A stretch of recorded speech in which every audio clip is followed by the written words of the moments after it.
बिस्मिल्लाहिर्रहमानिर्रहीम अस्सलाम वालेकुम। Welcome to food secrets with Munazza Waqar. आज मैं बना रही हूँ बहुत ही यूनिक और बहुत ही टेस्टी स्नैक्स रेसिपी। तो चलिए देखते हैं कि ये बहुत ही मज़े के स्नैक्स कैसे बनेंगे। बिस्मिल्लाहिर्रहमानिर्रहीम। बिल्कुल न्यू और बहुत ही टेस्टी स्नैक्स बनाना स्टार्ट करते हैं। उसके लिए मैंने ली है 2 मीडियम साइज़ की प्याज, जिसको कि मैंने बिल्कुल बारीक लच्छों में काट ली है और वॉश करके रख ली है मैंने। आपने भी इसी तरह बारीक लच्छों में प्याज काट लेनी है।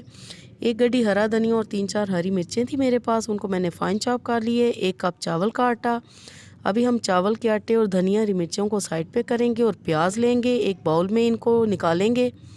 ये आप देख रहे हैं कि कितनी बारीक मैंने प्याज काटी है। 1 टीस्पून लाल मिर्च पीसी हुई, हाफ़ टी स्पून कुटी लाल मिर्च, हाफ़ टी स्पून काली मिर्च कुटी हुई, हाफ़ टी स्पून नमक ऐड करेंगे इसमें और 1 टीस्पून चाट मसाला, 1 टीस्पून सफ़ेद ज़ीरा भी डालेंगे और 1 टीस्पून हम इसमें डालेंगे अदरक लहसुन। और व्यूअर्स, अब हम इसमें डालेंगे हरा धनिया और हरी मिर्चें फ़ाइन चॉप की हुई। और इस सारे हम प्याज और सारे मसालों को और धनिया हरी मिर्चों को अच्छी तरह हम मिक्स करेंगे। बहुत ही मज़े की ये प्याज बनी है। अभी व्यूअर्स, ये रेसिपी आपने ज़रूर ट्राई करनी है, इंशाल्लाह ये आपको ज़रूर पसंद आएगी। बहुत ही यूनिक रेसिपी है और मैंने ये ट्राई की है, मेरे घर में बहुत ही पसंद की गई है और आज मैं आपके साथ शेयर कर रही हूँ। ये आप देखें कि प्याज और मसाले अच्छी तरह मिक्स हो चुके हैं। अब हम लेंगे चावल का आटा। अभी मैं इतना डालूँगी और मैं देखूँगी कि ये मुझे कितना चाहिए। इतना भी मैंने बचा लिया, 1 कप चावल का आटा था। मैं इसको मिक्स करूँगी। पहले आपने मिक्स कर लेना है, अभी हमने पानी इसमें ऐड नहीं करना।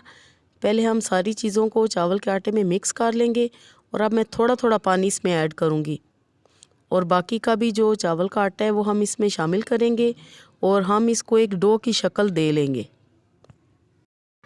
वीवर्स, ये स्नैक्स बनाते हुए आपने इस बात का ख्याल रखना है कि पानी आपने एकदम से नहीं डाल देना। अगर आप एकदम से डाल देंगे तो सारा बैटर ख़राब बनेगा। ये आप देख रहे हैं कि मैं कितना थोड़ा थोड़ा पानी इसमें शामिल कर रही हूँ। और आपने इस बैटर को इस तरह बनाना है जिस तरह हम किसी कबाब का बैटर बनाते हैं। और ये आप देख रहे हैं कि ये बैटर आहिस्ता आहिस्ता एक डो की शक्ल में आ रहा है। थोड़ा सा हम और इसको हाथों से मिक्स करेंगे और अब ये एक डो की शक्ल में आ चुका है।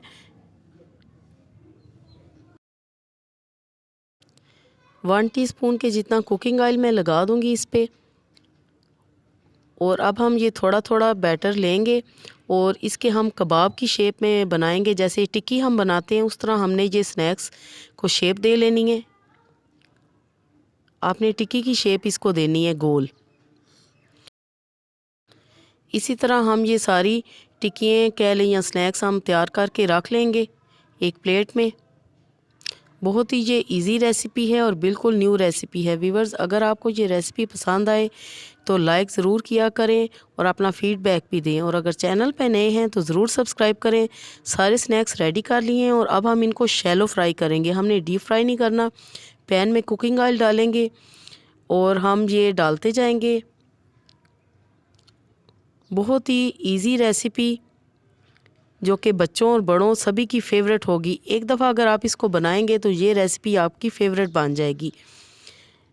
मैं इस वक्त 5 इसमें डालूंगी, ज़्यादा आपने पैन को नहीं भरना। और ये बड़ी इजीली टर्न हो जाते हैं माशाल्लाह। आप इनकी लुक देखें, मज़ा आ जाएगा जब आप ये बनाएंगे। तो टर्न करेंगे, जब ये गोल्डन हो जाएगी तो बहुत ही आसानी से ये टर्न हो रही हैं और ये सारी चीज़ें आपके पास मौजूद हैं। आप जल्दी से किचन में जाएं और ये स्नैक्स रेडी करें और सबको खुश कर दें। 5 मिनट में ये रेसिपी रेडी हो जाती है। और अगर गेस्ट आ जाएं अचानक तो आपके पास अगर कबाब नहीं बने तो आप जल्दी से ये वाली रेसिपी ट्राई करें, मेहमानों को भी बहुत पसंद आएगी। माशाल्लाह सारे स्नैक्स बिल्कुल रेडी हैं और मैं फ़ाइनल लुक आपको दिखाती हूँ कि ये कैसे तैयार हुए हैं। और मैं आपको तोड़ के टेस्ट करके बताऊँगी। माशाल्लाह अंदर से भी बहुत ही मज़े के और क्रिस्पी क्योंकि हमने इसमें चावल का आटा शामिल किया है। तो तैयार है हमारे बहुत ही मज़ेदार, यूनिक, टेस्टी स्नैक्स रेसिपी। ये रेसिपी आप ज़रूर ट्राई कीजिएगा। अल्लाह पाक आपके दस्तरखान को हमेशा वसी रखे। Thanks for watching. अल्लाह हाफिज़।